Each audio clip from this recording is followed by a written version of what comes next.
Riders of Oya came about from the death of my brother. So my brother was murdered, and I struggled. I've always been kind of an advocate and proponent for mental illness, mental health, seeking treatment. And so I knew I had to get myself together. And then I looked at my oldest daughter, Camille, and I'm like, what's wrong with her? Why is she struggling? And then I had to realize she's also struggling from the death of her uncle, but she's also struggling by seeing her mother struggle mentally. And I've been a writer since I was a small child. 3rd grade is the earliest I can remember when I actually had my first competition and I competed. And so I said, okay, I have always written poetry, I've always journaled, competed in college, and I said, I need to give my child something to stabilize her right now, and something that I can give easily and freely is writing. And then I thought, I can give that to other children too. So when I had learned that the Urbana Arts and Culture Commission gave grants to fund projects, I said, okay, why not? I'm just going to go for it. So I was really happy to receive the grant. And then it was like, from there, I was like, okay, so now what do? I had to establish a connection within the school, and then I had to actually go out and market. I had to come up with the curriculum, and then I had to go promote this to these little people who are like so frightening. And it just kind of worked out. It's been a blessing. The reason that I chose middle school girls, particularly girls of color, is because I noticed as a woman of color, there's kind of shaming to seeking help when it comes to mental health awareness. We kind of just talk to each other. We talk to our sisters, our aunts, our mothers, our grandmothers. We talk to our friends. And I wanted to create a space and to create a culture where it's okay to talk to someone you don't know about something that's bothering you, because that's never been okay for me. It's always just been keep it in the family. And so to go out and seek mental health services, you have to be able to first recognize what you're feeling, then to be able to articulate what you're feeling, and then to process what you're feeling. And even as adults, we struggle with this. So to see my child struggle with it, I said, she's not the only one. There's other girls her age who are struggling with this. And although I'm no expert, I know how to talk to a girl. I have 3 daughters. I have 6 sisters. I'm a woman. I know how to talk to a young woman.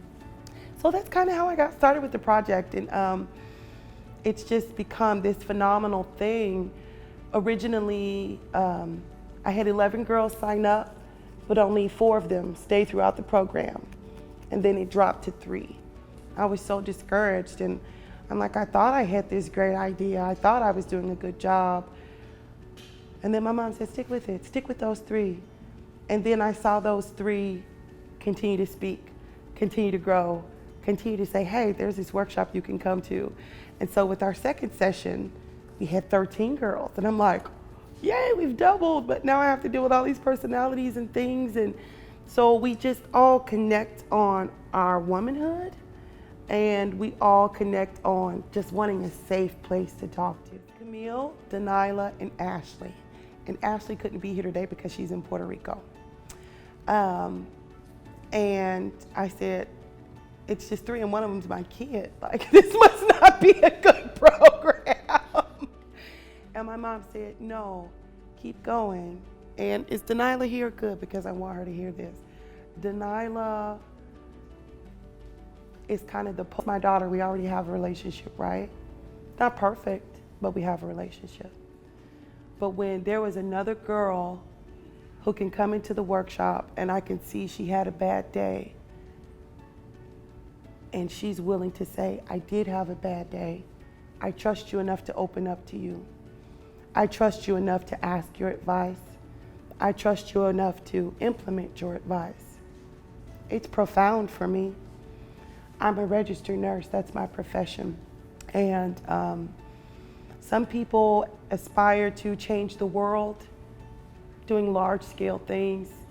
In my professional nursing practice, I believe in changing the world one person at a time.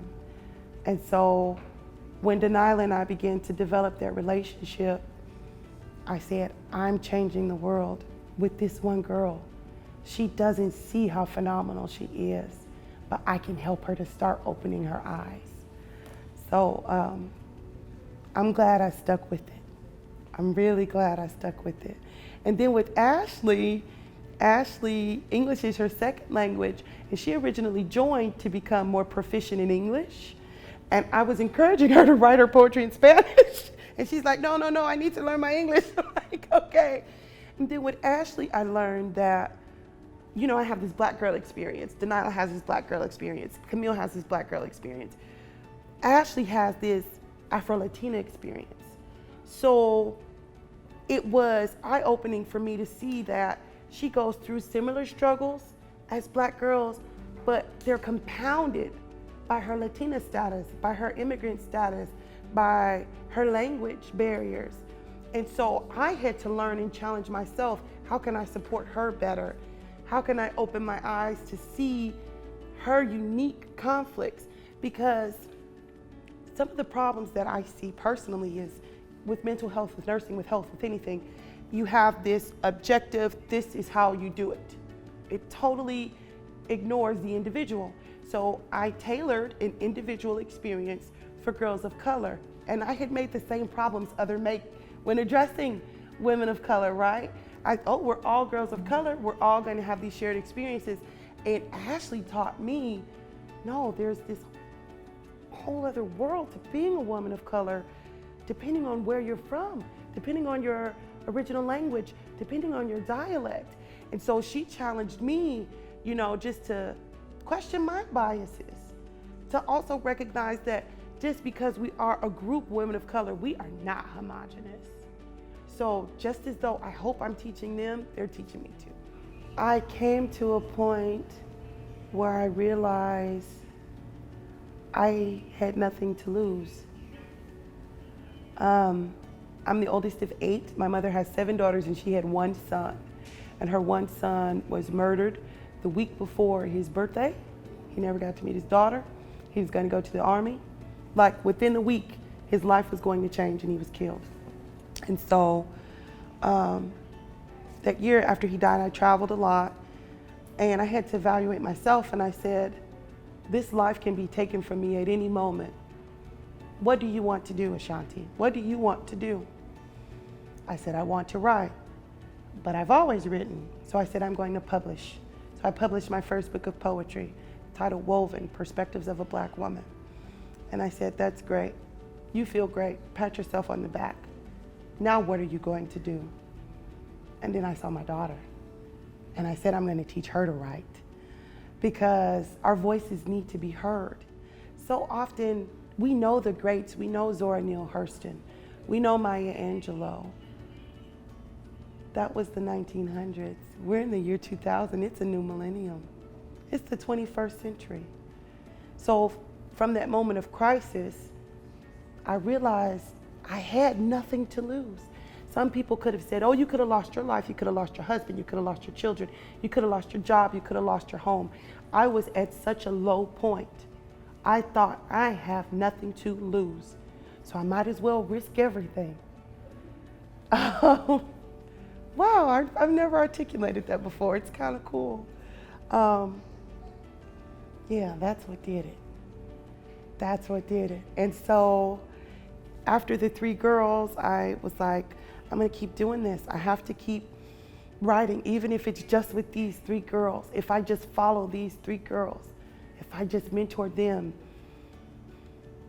I think my perspective kind of shifted from me to others. It shifted from, as a nurse, you know you're changing the world, you're making a difference, we're all heroes, hooray. I wanted to be able to look in the mirror and say, you changed that girl's life today, even if it was just a positive word, even if it was by listening and saying, I don't have the answer to that, but maybe we can figure it out together. You know, it's deeply personal to me because I've risked so much. I don't know. I can't lose. I can't lose. I have to give this generation of young ladies all that's within me, because my mother, my grandmother, my sisters, my aunts, they poured into me. I want to pour into them. And when Camille was struggling, we looked at mental health counselors. She and I tried to talk. And I'm like, there's no bridging this gap. What can we do that can bridge this gap? And it was writing. I tell the girls, always write in pen, because in that moment, your thoughts are valid. Never write in pencil. If they want to see me angry, like really angry, they'll pick up a pencil and, Miss Ashanti, I'm writing in pencil. Because I tell them, even if you spelled it wrong, even if you didn't write it straight, even if you want to erase it later, never do, because your thoughts and your feelings in that moment are valid. Don't ever let anyone say it's not valid. You can change your mind 30 seconds later, but that 30 seconds prior, you felt that way, and that's important. So I figure by teaching them not just to write, but then to have the courage to speak their minds and their hearts. They're a bad bunch of girls. These girls are going to change the world, I know it. This generation is going to change the world. Look at what they see. You heard their interviews, like it's heart-wrenching for me to hear them say, no one is listening. But you're listening, Keith. You invited them here. You gave them this opportunity. So I feel like sometimes they're saying as a child, no one is listening. But then that adult is saying, I heard you, come back. I heard you, tell me more. And if you keep telling, they're 10, they're 12, they're 11 years old, and you're teaching them so young that they're being heard, how old were you when you felt heard? I'm 34 years old, and I finally feel heard. It took the death of a sibling for me to say, you will hear me. Hopefully they won't have those crises. They won't have that crisis moment that forces them to speak up, that forces them to move.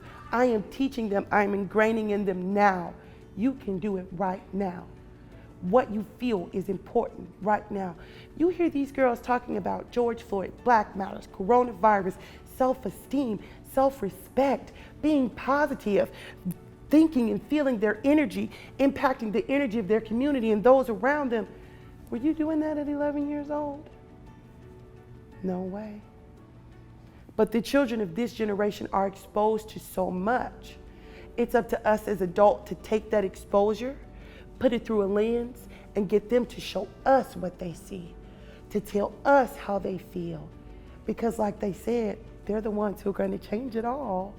The process for the writers of Oya follows no tradition.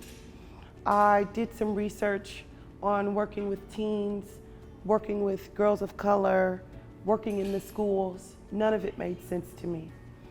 So in our workshops, we actually spend very little time writing.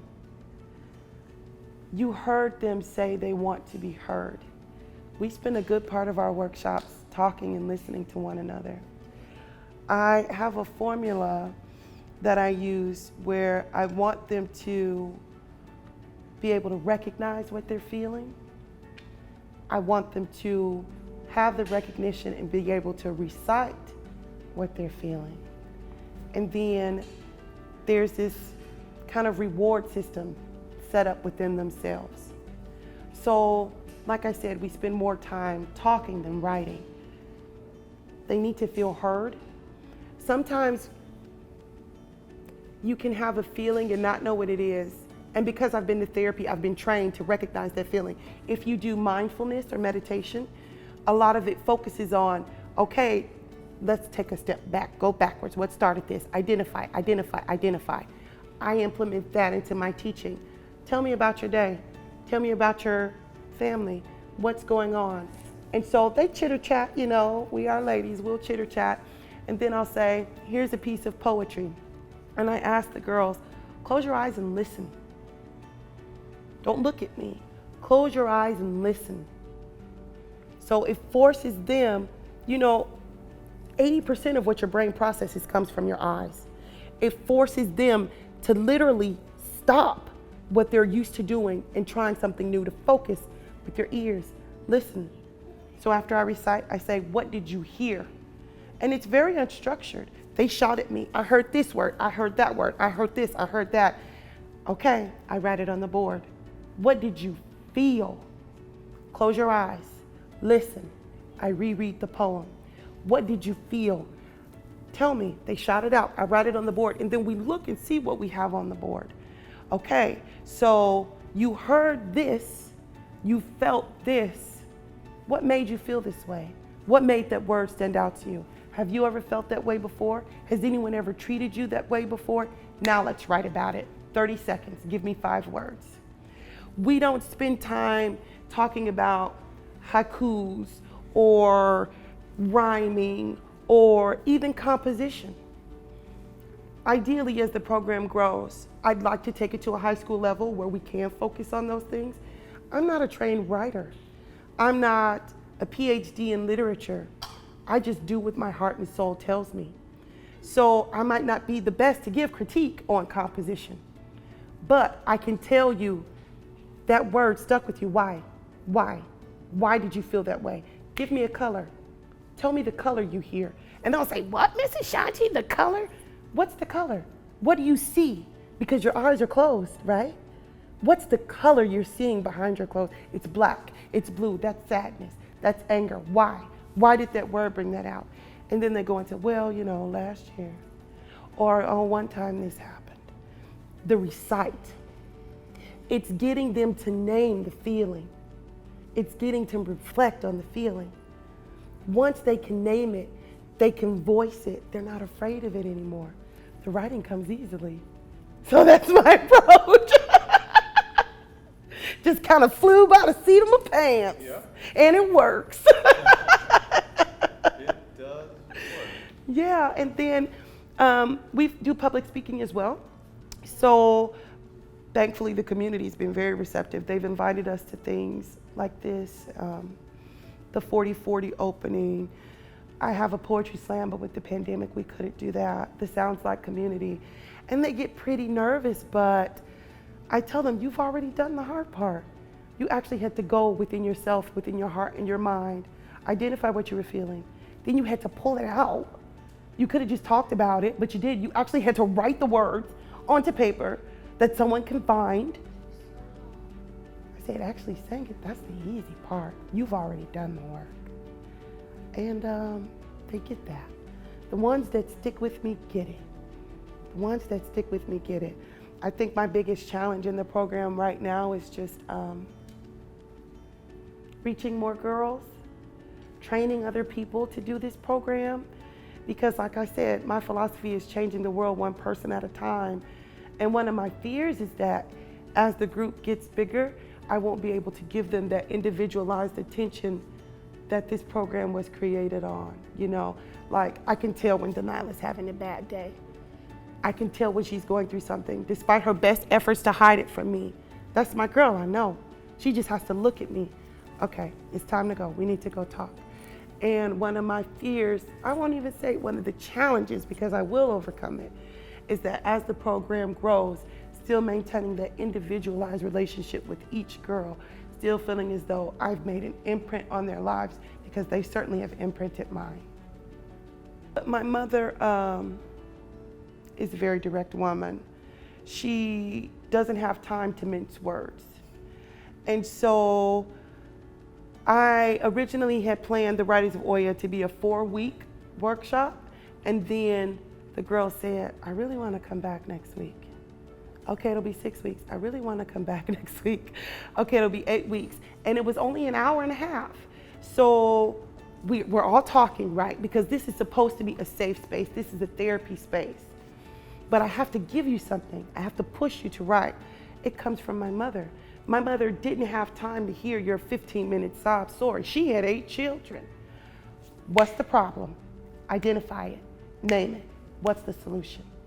So it innately kind of came out. God. I don't know. No one taught me to do it this way. But if I had to attribute it to someone, it'd be my mother. It'd be my mother. But I've tailored it to be compassionate, to be caring. Yes, I'm challenging them, but I hope they never feel threatened. It's one thing to challenge, it's another thing to threaten. because we deal with mental health, suicide, depression, bullying, there is a point where you can push them too far, where they can spiral downward.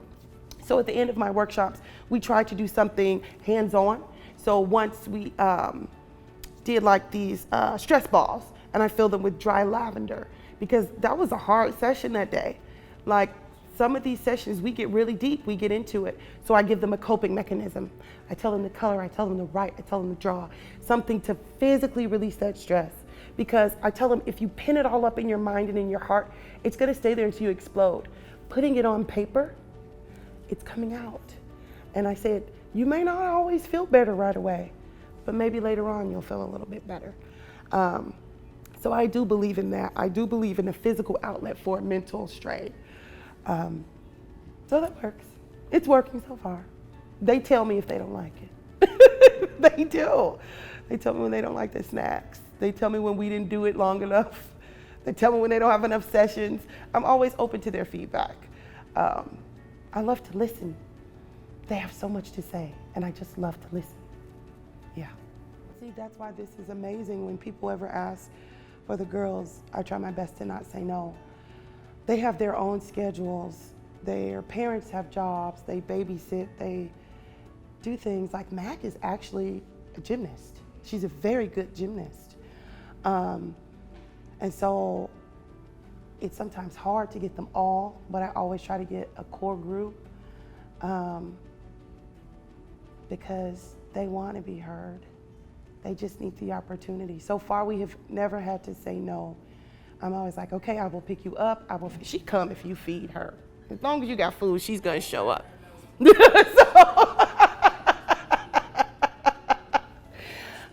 She's like, okay, are we gonna be? Okay.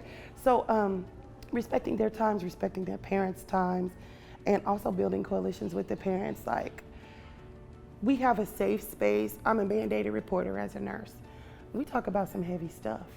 So there's a level of trust between the parents and myself. And I tell them, if there was danger to your child, I'm going to tell you the danger to your child. If there's an imminent threat, you will absolutely know. Trust that we're talking about these things and trust that I'm giving them sound advice. I feel so blessed and grateful that the parents have, because I know how I am with my daughter. And for them to trust me with their daughters, it's just like, it's amazing. It's truly amazing. It's a blessing. But no, these middle schoolers, like I said, we spend very little time on composition. I literally tell them to write what they feel. And then Denilah has a natural talent. I don't edit. She has a very powerful voice. So for her, it's more vocabulary. If anything, I'll give her a vocabulary word. Camille has the vocabulary, but she struggles with the confidence. She has a natural delivery. So with Camille, it's the confidence building. With Shakura, she has the vocabulary, but she's very soft-spoken. I like to think of her as our innocence. She talked about, I'm tired. And when you as an adult think you're tired of work and kids and what's for dinner, for a child to say, I'm tired, and then to articulate the things that you felt a child wouldn't know about, there's an innocence there. There's an innocence there that's getting lost. So for her, it's about, I told her, share your voice, because that innocence is lost. I hope Denilah's not offended, but Denilah's lost her innocence. She's had a hard life. She's seen a lot. The innocence is gone. Camille is teetering on losing her innocence. She's starting to see how harsh the world really is. So for Shakura, it's so important to maintain that innocence. Innocence will be lost, but keep it, hold it tight as long as you can, because it's precious. It's precious. The more I get to know them, the more I can look at their writing and say, it's easy to say, Shakura, speak louder. I'm not giving her anything by saying that. Everybody in her life's telling her to speak up and speak louder. But what I'm telling her is, you speak quietly, but I will listen, articulate, go slow. Because she's so used to people not hearing her, because she speaks softly, she rushes through her words. Slow down. What you have to say is important. Slow down. I don't know, I tailor it to the girl. Yeah. Things like this, just giving them a voice in a safe space. Like, I'm not wearing a mask right now, but we all came in with our masks. We're keeping our social distancing. Their safety is really important. Like, yes, this group is important. Yes, writing is important, but I don't want these girls to get sick. So those outdoor things, like the 40-40 Days of Peace, that was wonderful because it was outdoors. You know, they could spread apart, they could be safe. It's just challenging as a parent during this time to find a safe place to take your kids. Like, yes, you can go to the park, but you gotta have your mask and your hand sanitizer. So even small shows like this, where it's in a contained environment, where if someone were to get sick, we can do contact tracing, things like that is important. Inviting them to speak. Like, I'd love for them to be on CI Living again. They got an opportunity to do that. Just listen. If you want a teen with the voice, if you want to hear what they're thinking, invite the Riders of Oya. Invite the Riders of Oya. Because these girls, they show up every time. It might not be the same group of girls, but they're going to show up every time, and they will tell you exactly what they think and exactly what they feel. So I think the community's been awesome in just like recognizing us. I mean, the community pays for our grant, right? That's tax dollars. So thank you to the community for the ability to write for a grant, to host something like this. Just keep listening. Just keep listening. Pass our names along for your shows. Do little spots, you know.